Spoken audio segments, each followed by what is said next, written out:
Hey, good morning, everyone. We are live from Houston, Texas. Today is Wednesday, July 18th, and this is show number 60. I'm so glad you're here. This is exciting. There were 10 people waiting for the show. Lots of them in the chat room before the show started, so that was fun. If you want to come early, like I always say, I set up the chat room, I set up the show streaming early, so the chat room is open immediately. So you can come early and join in on all the fun. And Patty just said, woohoo, it worked. Patty updated her YouTube app and everything, and she was able to be in the chat room, and then seamlessly the show turned on for her. Oh, good morning, Chuvis. Always a pleasure to see you. Good morning, DJ, Captain Cheryl, Captain Charles, Captain Julie, Captain Terry from Katy, Texas. Captain Diana was here first thing, got the party started. That was a lot of fun. If this is your first time, please like or subscribe to the Captain Housekeeper YouTube channel and ring the notification bell so you'll be notified when I go live. Well, here we are, yeah, and Julie says, give it a thumbs up. 17 people here, 5 thumbs up. YouTube math is hard. Those numbers don't add up. No, seriously, I appreciate it if you give the video a thumbs up also. So, makes me very, very... Oh, good morning, Cynthia from Oregon. It's good to see you. Well, yesterday I was going to continue working on the master closet with the Swedish approach of lagom. We've been talking about that for a few days now. And really, it's like life in balance. It's always about, is there too much or too little? I like to call it the Goldilocks approach. Is this too hard or is it too soft? Or is it just right? Well, I've been working in the closet, in the master closet, because if Goldilocks went in there, she'd go, this is too much. And I kind of would like Goldilocks to say, this is just right. Good morning, Melissa from Texas. I'm glad you're here. First time. Welcome. Everyone say hi to Captain Melissa. It's her first time. But what I've been doing is I've been going in the closet because I can't dedicate enough hours to get in there and get it all done at once. That's too much for me. My lifestyle won't allow that. But I'm kind of committed to getting that closet under control, get that balanced. It's my test room, right? Can I get one area, one container of my house to where Goldilocks would be happy if she went in there? So that's the one I'm working on. So for me, I have to do it in increments. I went in there first thing over the weekend and I got all the dirty clothes. I looked everywhere in all the nooks and crannies, found all my missing socks. And I got all the clothes all washed and folded and hung and put away. That was a huge step for me because I'm almost always caught up with the laundry. But because, there's obviously like 12 people that live here I don't know about, the laundry doesn't ever seem to get done. So, I got that all caught up. And then yesterday, or the day before, I got all the weeks and weeks of dry cleaning that were hanging in there still in the plastic. I got those all processed and everything hung in the right categories.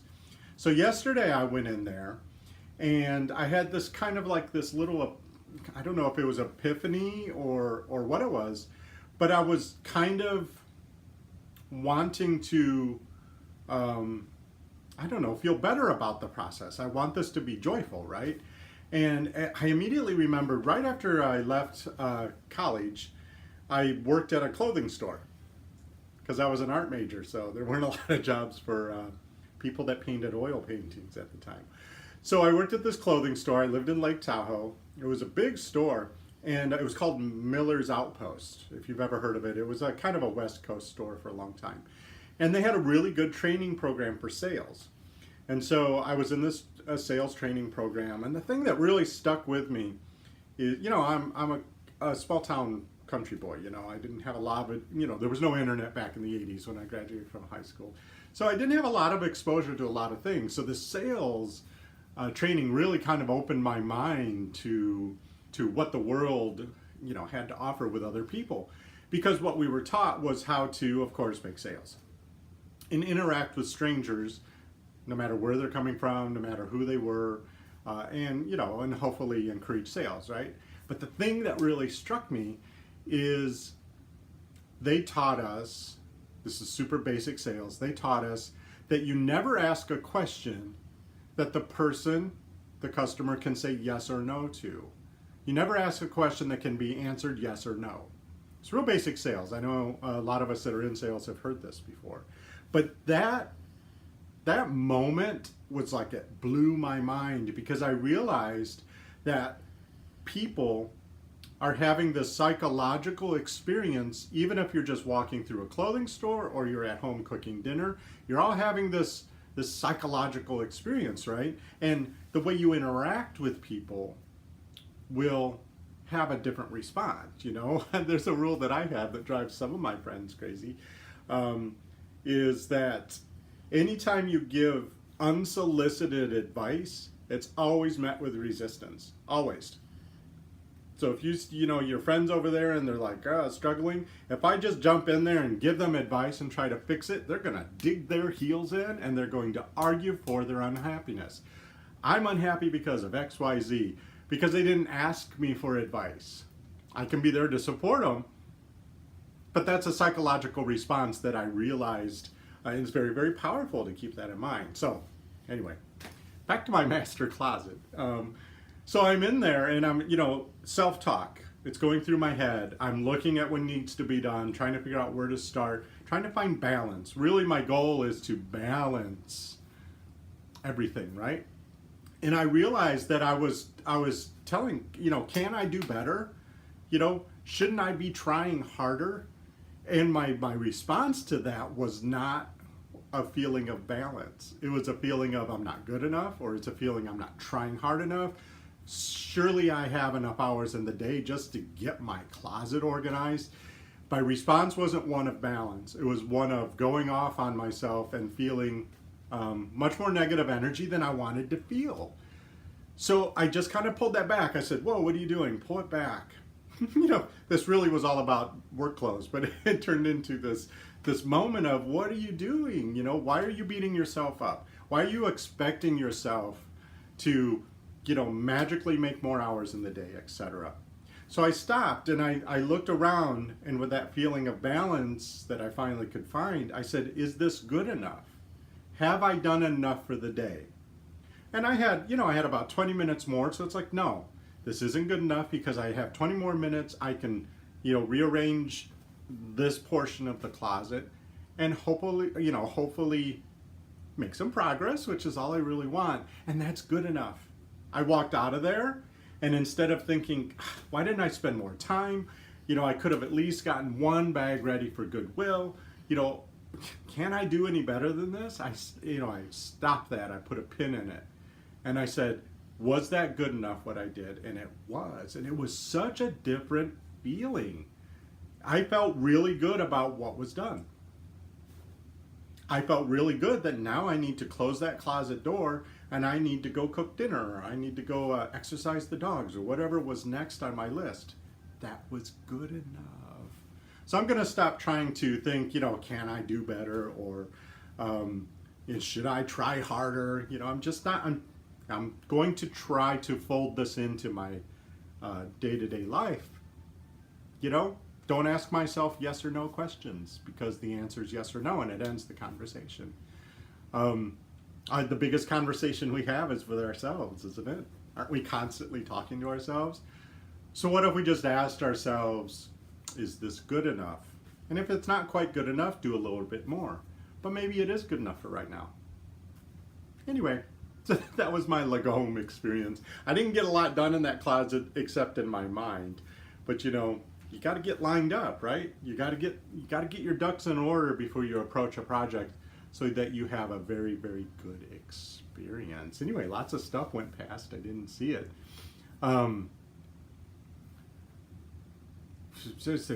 Yeah, Julie says stating the facts tends to piss people off too. You know what? You know why that is, Julie? Because they already know what the facts are.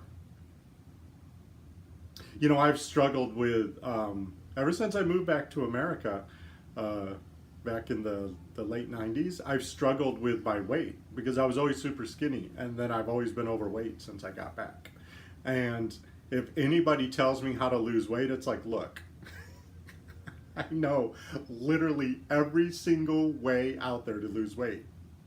So it just, yeah, it annoys me if you tell me how to lose weight. It's like, no kidding, right? I know all that. That's not helping, right? So yeah, when you state facts to people, guaranteed they already know them all. So as a friend, if you are trying to help somebody, you can draw them, you can be an example, you can tell them they're good enough, they're already doing good enough right now. This is something I learned a long time ago. Gosh, I think it was when I lived in Mexico. I had this weird epiphany, and I was visiting my mom in Michigan, and she was very not satisfied with something that one of my brothers had done. And I have a ton of brothers. You won't figure out which one. I have 5 brothers and 2 sisters, so it was one of them. And she was just like, eh, meh, meh, meh. And I said, Mom, he or she is doing the best they can. Because human nature is we always do the best we can, right? And she was like, no, no, he or she could be doing better. It's like, no, no, no, no. Once you know better, then you do better. But all of us are doing the best we can. And we need to stop beating ourselves up and beating up those that we say that we love for doing the best they can. We need to help make that space in front of them or in front of ourselves so that we can do better. It's all about leading, not pushing. Anyway, so that's my Lagome experience. I haven't even gotten the book yet. I can't wait to read it. It's somewhere out there in cyberspace. I think Amazon's a little bit behind on shipping. Excuse me, because of their Amazon Prime special they just had. So,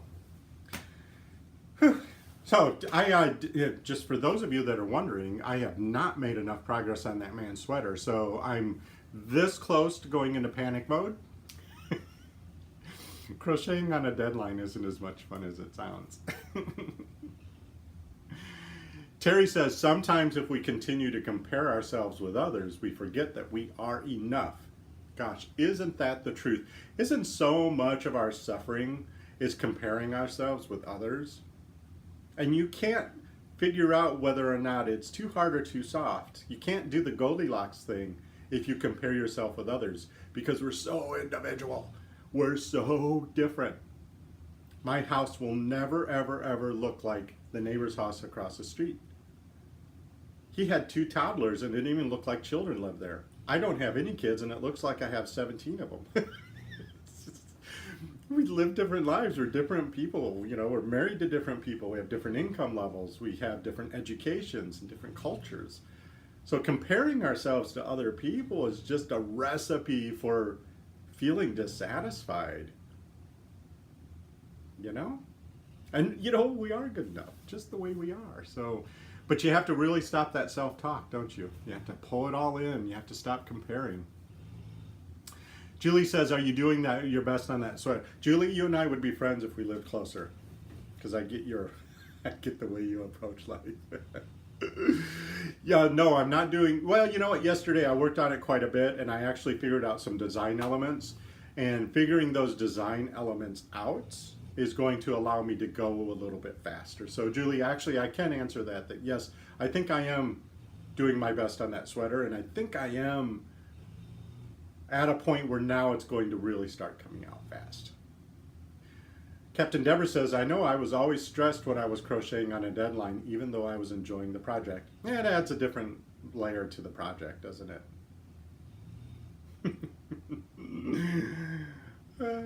So anyway, yeah, so I need to do that. And actually, you know, I didn't put out that tips video yesterday because I got so wrapped up in working on the sweater. So I'm hoping to do it today. It's about half edited.